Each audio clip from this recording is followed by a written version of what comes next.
Calayan, Cagayan. So ito po yung medyo malapit, kaya po nakaka-apekto na po yung trafo extension po nito dito sa bahagi po ng Cagayan Valley.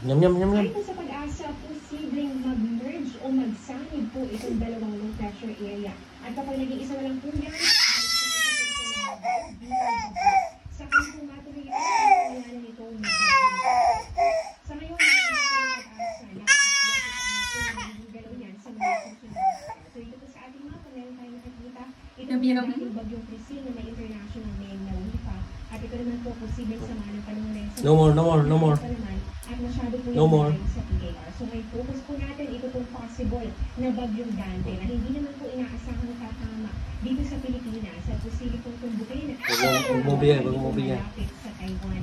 Pwede pang magkaroon ng mga pagbabago sa mga susunod na araw, kaya tutunan po kayo sa updates. Sa ngayon, dahil po sa dalawang low pressure area, tuloy-tuloy rin po yung pagtira ng hanging habagat. At yan din po yung dahilan kung bakit po nakakaranas pa rin po tayo ng maulang panahon. So dahil po nandito sa eastern portion po yung dalawang sama ng panahon, tila dito rin po medyo sumusunod mo ito pong habagat. Kaya talaga po ramdam na ramdam natin yung pagdaan at yung epekto po ng habagat.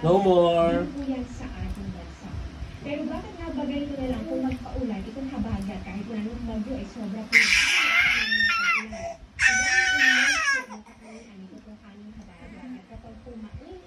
marami pong moisture sa hangin.